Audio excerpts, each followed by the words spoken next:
We often take you through more wild, naturalistic landscapes and gardens, but today we have something a little different.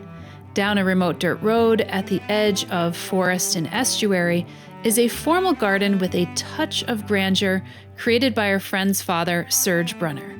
Now, as a third-generation member of Espoma Organic, Serge drew inspiration from longwood gardens, their sweeping borders, water features, bold color, and statuary, and translated that spirit into a stately garden that feels perfectly at home in this quiet corner of the countryside. Meet Bear. Oh, Bear, look at you. Oh, and Harley. Hi, Harley.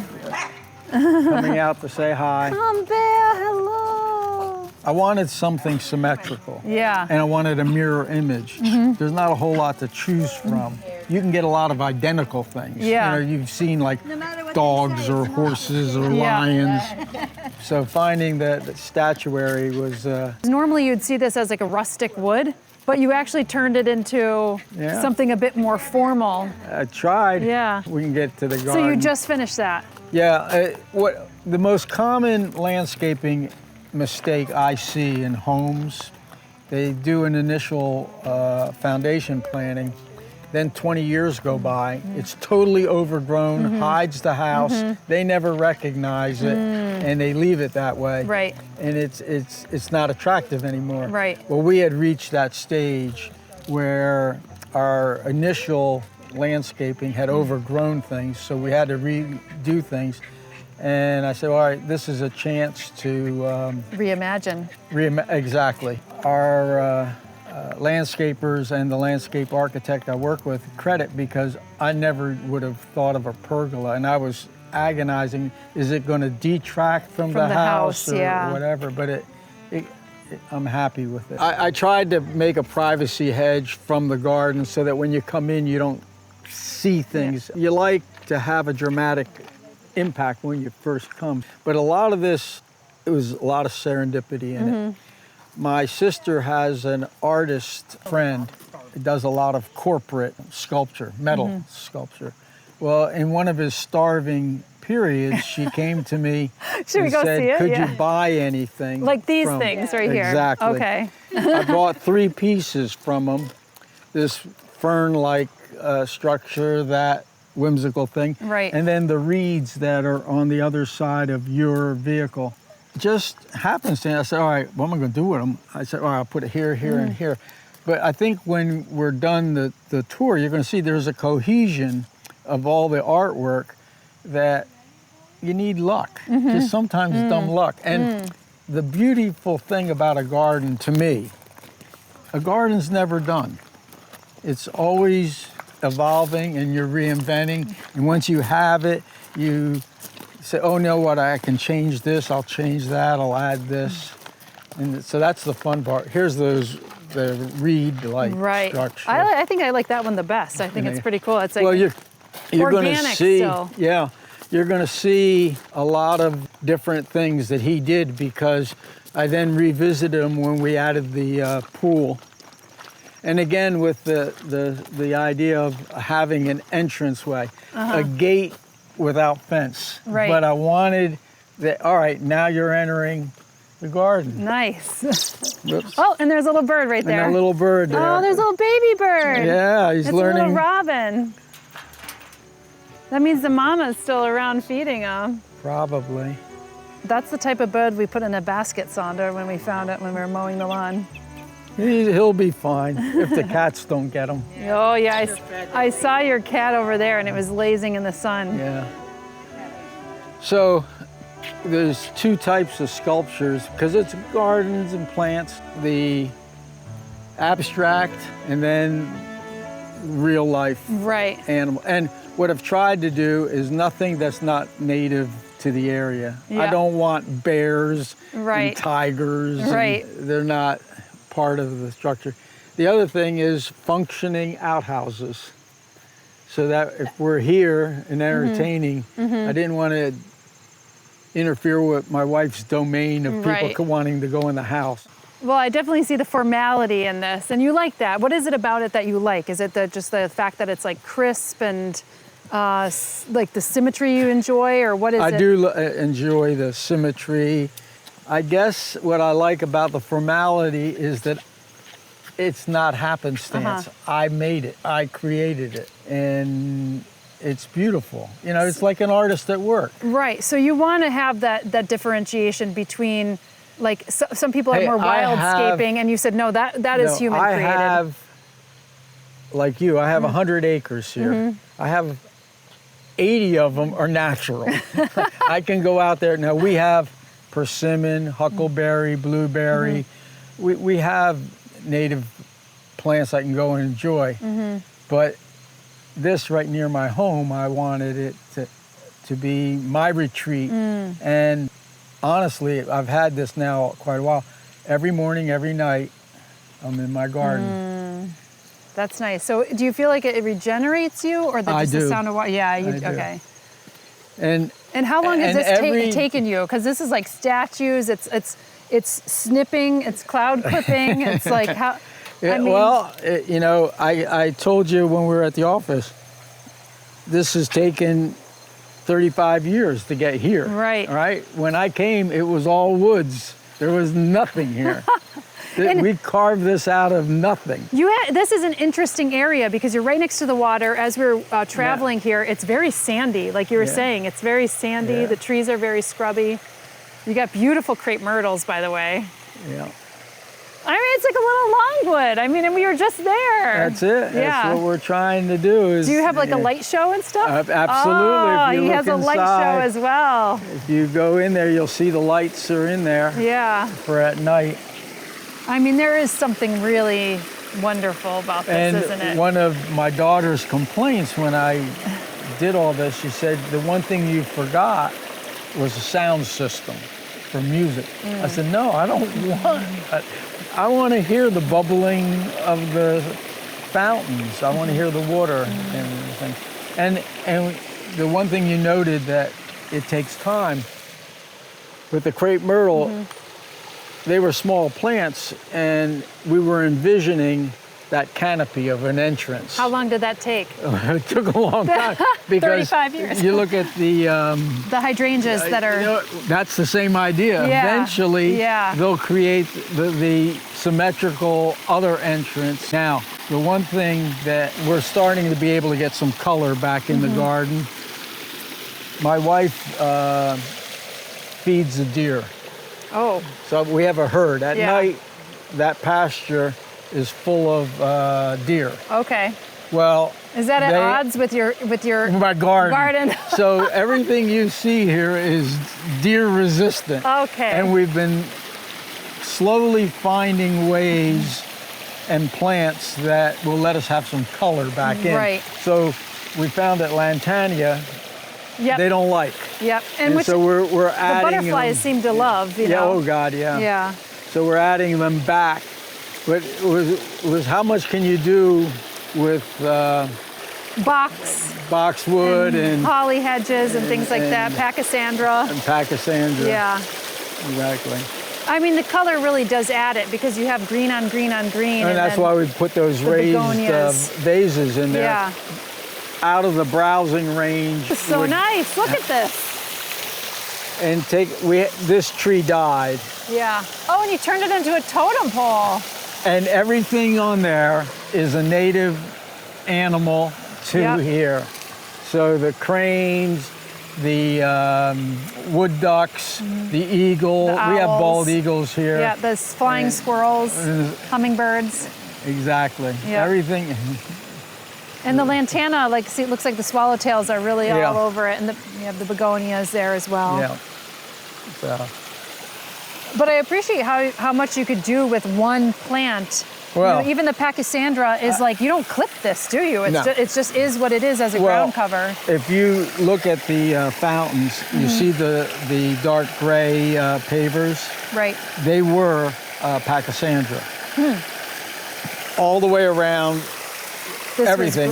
This used to be pachysandra. And then all the way to here. Yeah, okay. Why we eliminated it was that this is chlorinated water so that it stays fresh.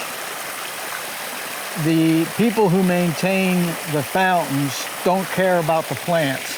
The people who care about the plants don't care about the fountains. So my fountain people said, your gardener's getting dirt in our fountains. My gardener said, the chlorine is killing my Pachysandra. And finally I said, you know what, let's just make it simpler. It's still dramatic, it's still pretty.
Statuary there, you caught what they are, right? Yeah. The 4 seasons. The 4 seasons, yeah, I was going to say, with the little compass in the middle. Right. Yeah. And then the statues here are the 4 ancient elements. Right. Fire, air, earth, and water. And then up where the gazebo is, I call it a tribute to my wife. It's the horse. Everything's horses. She's the equestrian, and Jamie. But again, a tribute to formal gardening, trying to make, you know, the little labyrinth paths. Everything clipped and everything neat. Well kept. Well, this is just a lovely tour. It's a nice special surprise, especially after we were at Longwood, and to see a miniature version of it. That's it. But then the next challenge is, because Jamie gave me 2 nice grandchildren, you know, 6 and 2, which means that for a decade they want to be with their grandpa. Right. And Jamie was a swimmer. She said, we want a pool. The challenge I gave our architect was, let's build this pool, but I don't want anyone to ever look at what we have and say, oh, you did this and then you did that. You got to integrate it, make it like we planned it from the beginning. So if you could take a vertical shot, which we can't if we had a helicopter, right. The designs of the gardens are symmetrical, but they're at right angles to each other. This forms a linear design to a curve. Right. And this is a linear design to a curve, which you can't appreciate unless you come this way with me real quick. The other thing I always wanted, I told you, color. With a pool, you have to have a fence to meet code. Yep. And now I can keep the deer out. That's great. And I said, I want color. I want so much color, you can't imagine. You are like a little Longwood. That's. I wanted to show you the symmetry of to a circle. So you see the circle's back here. Right. And then there's a little pollinator garden behind the kids' splash pad. Well, that's funny. You even have a splash pad. That's great. Well, the kids I love have that. a 2-year-old. He can't. Dogs love it too, you know. Oh my God. That's great. And you can see all the butterflies love the they really pollinator. do. And then staying with the real life statuary, ode to the deer. And then we have fox. Fox. And the... You see the two foxes, Sonder? And then you have a great gazebo overlooking the water, too. Oh, yeah. You should take a look. We lived in town, in the neighboring town. We wanted to move. We wanted to isolate ourselves. My wife wanted land for horses. I at that time was a fisherman more, boater and fisherman. This was all woods. There was nothing here. And I hacked my way here. And I was like, man, do I really want to tackle this? You know, there's nothing here. I've got to cut a road. Everything. I got to do everything from scratch as opposed to buying a homestead or something. I was indecisive. I took my dad with me. I said, Dad, come with me one day. We got to hike back. I want to show you this piece of land I can buy. And we hiked, and again, there was nothing here. We hiked about here. We're on the highest bluff on the river, overlooking a horseshoe bend of the river. So we were up here looking at this, and I said, Dad, what do you think? He said, are you crazy? Buy it. And that was the tipping point. I said, all right, I'll tackle the... You needed the push. Push. Yeah. The and other, like, it's worth the macheteing. The other story I'll tell you. So we moved in, there's nothing here, we're in a house. And in the fall, on a Sunday morning, I'm trying to sleep in. Sunday's a day of rest. And we hear boom, boom, boom, boom, boom, boom. All the duck hunters were out here. And then, dumb luck, I needed some tree work. And I hired a tree guy in. And he goes, you know, I wondered who lived back here. I duck hunt. I rent this land across from your house. I said, oh, you're the duck hunter. Okay, thank you. So I called the realtor and I said, buy the meadow. Get every piece of them. There's no more duck hunting. Yeah. So I got peace and quiet. Oh, so goodness sakes. We have this side of the river and all the meadow on the other side. So it's my little private retreat. That's fantastic. I mean, it is a wetland, so I'd imagine that you get a lot of interesting creatures that come through. Well, especially during migration. Telling Matt this morning, I check on my boats, make sure that if we have lightning strikes or whatever, it can short out the ground fault receptacles and the chargers for the boats. Anyway, I do the checking. There was a huge turtle, snapper turtle, by the dock this morning, and I couldn't tell what it was. I thought it was a fish caught in a container. I was going to save it. I was going to save it, and then I got this. Oh my God! And the thing had to be about 30 inches round. Yeah. So yes. And that's how I got 4 fingers. There's muskrat and of course all kinds of ducks and geese and herons, and we have bald eagles, osprey. Usually there's osprey in the trees across the way. So yeah, but we're on tidal water. This goes right out to the bay. So it's like an estuary almost. It is an estuary, yeah. So. Well, thank you for the grand tour. I wish we could actually. You're on a tight schedule. I know. I wanted it to be longer, but I'm glad we got a little taste of it. Paid much attention to the wind turners, yeah. They're made by a guy named Lyman Whitaker. He's famous for that kind of thing. It's all serendipity. I just said, all right, I'm going to put them here, here, and here. And you know what I love about them? Is they're inconspicuous. Yeah, you don't go here and say, oh, look, he stuck this there. Right. It blends right into the landscape. Well, it also helps that they're with like a patina. Now we'll have more tours and garden videos here on Flock, even throughout the winter. So stay tuned here and remember to like, subscribe, hit the notifications, and even become a member of the channel if you're keen to help support. We'll see you in the next video.